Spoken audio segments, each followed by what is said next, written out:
Hey, what's going on, everybody? This is Brian, also known as OCD Mindful, back with another video. Hey, today's topic I think is a pretty important one. There's a good chance we've talked about it before, but I don't have a video dedicated solely to this concept. And the concept is, are your exposures actually just rituals in disguise? And the truth is only you can know the answer to that. But what I see with a lot of people that I work with now is something that I'm cautious about is when they're really, really motivated to do the exposures, or they'll say, like, should I jump into a level 10 exposure today? My concern with that is they still have this expectation that doing treatment means getting certainty somewhere down the line.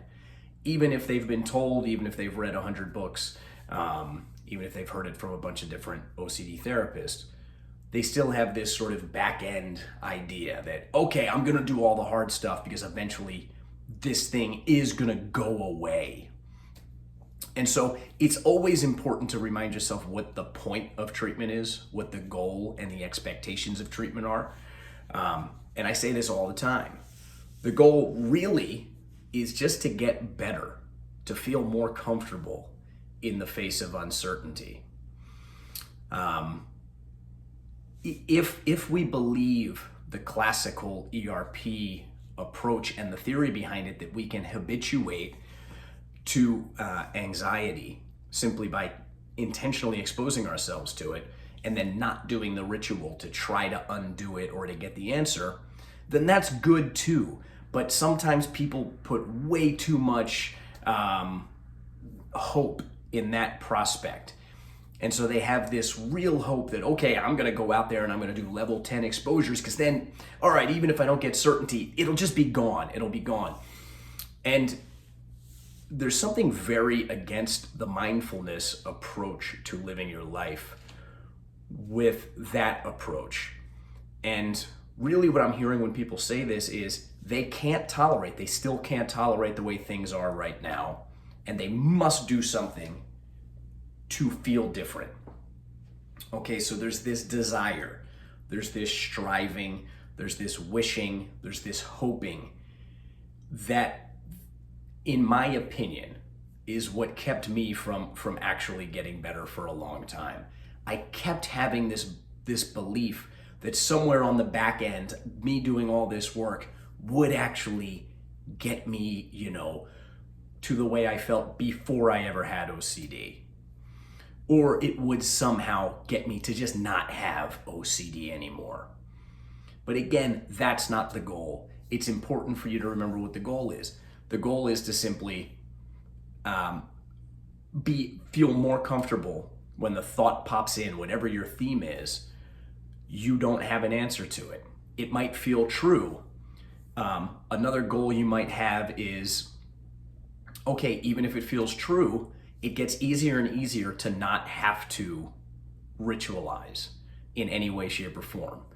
So for me, with HOCD, I could create the thought all day long. I might be gay. I did some stuff back when I was a teenager that seemed pretty gay. I saw a guy naked in the locker room the other day, looked like he had a pretty good body. None of those things anymore make me feel like I'm triggered to the point that I need to go do something about it. And that's great, but it did take me a while to get there. And the way I got there was reminding myself, hey, we're not trying to get an answer to this. We're simply trying to become more comfortable with uncertainty, with the prospect that we might never get an answer to this. We might never know. This feeling that we have right now might never go away. And so, as always, we're embracing much more of an acceptance-based type of practice here than I need to force things to be different approach. So when we talk about exposures specifically, it's a very real likelihood that your exposures are actually just masked rituals.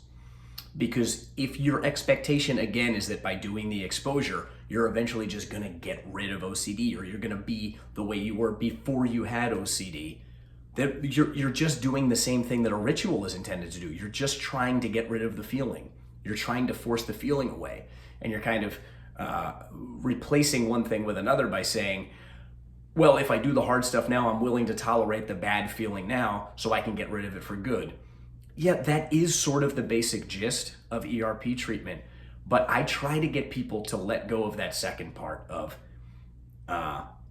then I won't feel any more anxiety, or I won't feel any more pain. I won't feel any of these horrible feelings in the long run.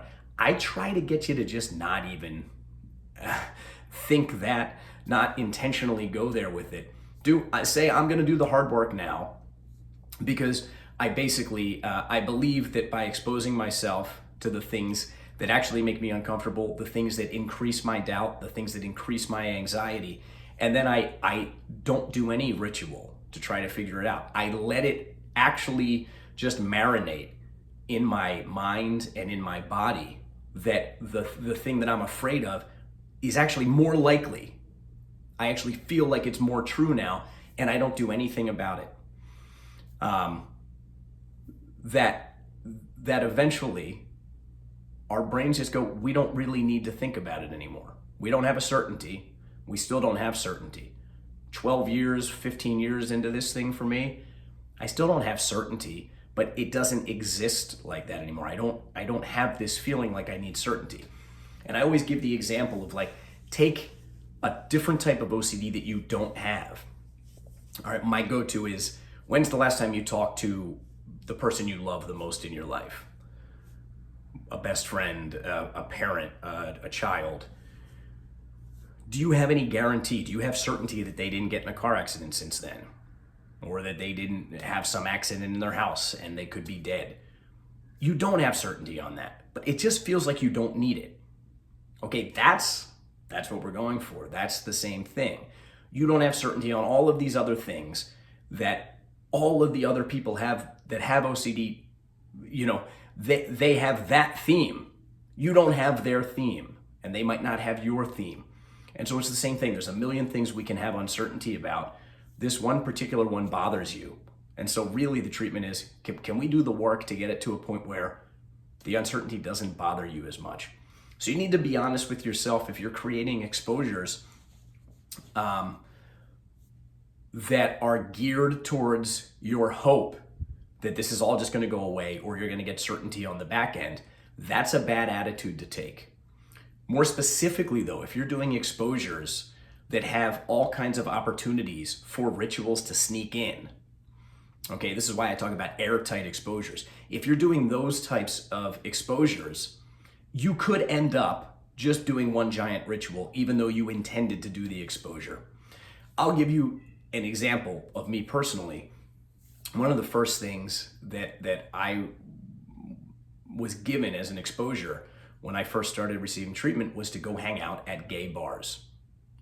Just hang out at gay bars, have a drink. If someone came over and talked to me, then just be there and be there in the moment.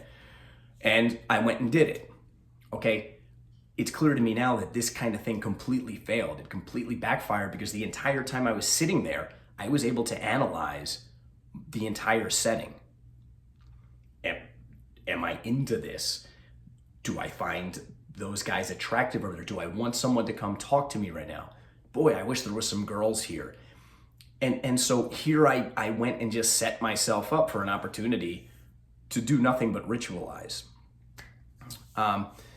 So the point of this video, just to recap, two main ideas. If you're doing your exposures with the expectation that on the back end, you are finally going to get your certainty at some point, that's not a good idea. B, if you're doing exposures, and only you know the answer to this, if you're doing exposures where you're able to find these little rituals that you can infuse into your exposure, and you're actually just ending up doing rituals, you have to be honest with yourself. That's not going to help you. That's not going to help you get to the actual goal of treatment, which again is simply to just be more comfortable with uncertainty and perhaps perhaps you can lean into this idea of, I believe that habituation is a real thing. So I can habituate. That's really all I mean when I say more comfortable with uncertainty. That's what the habituation process is. You habituate to the thought, the idea, the prospect that this might never change, that you might never get an answer, that your fear might come true tomorrow. When you do a real exposure, you should feel as though those threats are more real, okay? And if you find that you're able to slink all these little rituals in the cracks, seriously, I can't believe how crafty OCD is. Looking back on it now, it's much easier for me to see now all of the ways that OCD was constantly trying to barrage me with rituals. Okay, so I can't give you a whole list of airtight exposures because they're specific to each person. Some things will work very well for other people that wouldn't work at all for someone else. Some of the exposures I could suggest might really be an effective exposure for you, but they might be rife with the ability to ritualize for somebody else. Okay, so again, 2 points. Stop thinking that on the back end there's some fixed point of time where your OCD is gone, and be careful with how you do your exposures. Make sure your exposure is airtight in the sense that you don't have ways that you can ritualize in the midst of you attempting to do an exposure. All right, I mean, why go backwards when you're trying to go forwards? All right, you guys, hope that was helpful. I got a new cool light up here. It's making me look all bright. Drop me a message if you want. You can shoot me an email. I'm at ocdmindful@gmail.com. If you're interested in learning all about meditation, ERP, a bunch of tips and tricks and ideas to feel better, to get freedom from your OCD, hit me up. All right, take care.